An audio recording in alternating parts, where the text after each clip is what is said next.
السلام علیکم ورحمۃ اللہ وبرکاتہ۔ میں مفتی سید فہیم آپ حضرات کی خدمت میں حاضر ہوں زندگی اور بندگی سیریز کی دوسری ویڈیو لے کر۔ ناظرین اکرام، جیسا کہ ہم نے پچھلے ویڈیو میں جانا کہ ہمارا صبح کا اٹھنا کیسے دین بن سکتا ہے، صبح کا ہمارا اٹھنا کیسے ثواب کا باعث بن سکتا ہے،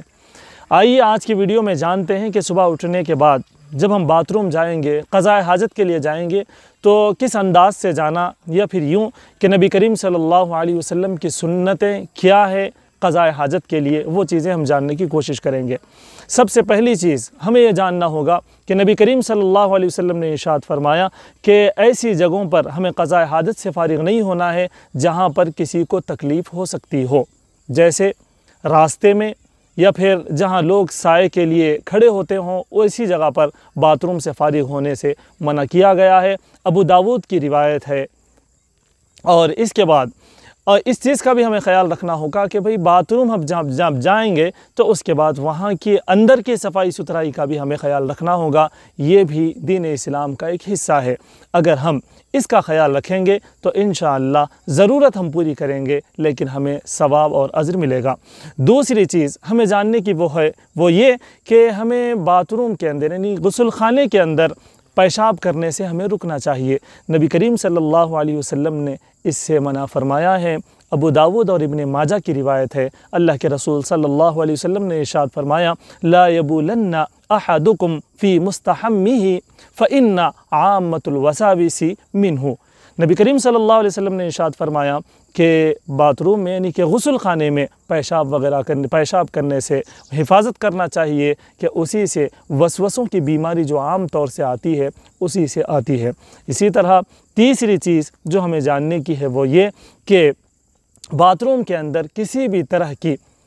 اسلامی تحریر لے کر نہ جائیں۔ قرآن اور حدیث اور دینی باتوں کی کوئی تحریر ہو، کوئی پرچی ہو یا پھر کوئی انگوٹھی ہو جس کے اوپر آیتیں کنندہ ہوں، یا پھر اللہ کے رسول صلی اللہ علیہ وسلم کا نام ہو یا اللہ کا نام ہو، تو ایسی انگوٹھی پہن کر یا پھر ایسی چیزیں لے کر باتھ روم میں نہیں جایا جا سکتا۔ اس لیے کہ ایک روایت ہے، اس میں فرمایا گیا ہے کہ ابو داود ہی کی یہ روایت ہے، اذا دخل الخلاء، نبی کریم صلی اللہ علیہ وسلم کے بارے میں بتایا گیا کہ اذا دخل الخلاء وضع خاتمہ، نبی کریم صلی اللہ علیہ وسلم جب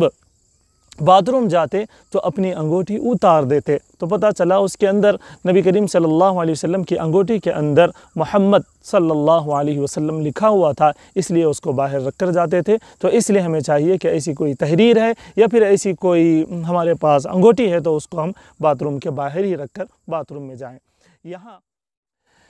ایک اور بات میں آپ کو بتاتا چلوں کہ اگر ہمارے موبائل فون میں کوئی ایپ ایسا ہے جس کے اندر قرآن کریم ہے، احادیث ہے، تو ایسی صورت میں فون کو باہر رکھ کر جانے کی ضرورت نہیں ہے، اس لیے کہ فون کے اندر جب ایپ کھولیں گے تب وہ حدیث اور قرآن سامنے آئے گی۔ اس لیے فون اگر لاک ہو، فون کے اندر کا جو ایپ ہے وہ ایپ جو قرآن اور حدیث کا ہے یہ کھلا ہوا نہیں ہے، تو ہم وہ ایپ لے کر یعنی کہ موبائل لے کر ہم باتھ روم میں جا سکتے ہیں۔ اس کے بعد چوتھی چیز جو ہمیں جاننے کی ہے وہ یہ کہ نبی کریم صلی اللہ علیہ وسلم کا معمول یہ تھا کہ جب کبھی باتھ روم جاتے تو سر بھی ڈھانکتے اور جوتا بھی پہنتے، جیسا کہ روایت ہے اللہ کے رسول صلی اللہ علیہ وسلم کے سلسلے میں کہ کان نبی صلی اللہ علیہ وسلم اذا دخل الخلاء لبس حذاءه وغطى رأسه۔ تو اس حدیث سے معلوم ہوا کہ نبی کریم صلی اللہ علیہ وسلم جب کبھی باتھ روم جاتے تو اپنا سر بھی ڈھانکتے اور آپ صلی اللہ علیہ وسلم جوتا بھی پہنا کرتے۔ اسی طرح ایک اور چیز جو ہمیں جاننے کی ہے وہ یہ کہ جب ہم باتھ روم جائیں تو جانے سے پہلے اندر داخل ہونے کی دعا ہم پڑھ لیں۔ اس کا لحاظ نہیں رکھا جاتا، بہت سے لوگ یہ سمجھتے ہیں کہ اندر جاتے ہوئے یا جانے کے بعد دعا پڑھنا چاہیے، لیکن دوستو یہ طریقہ غلط ہے۔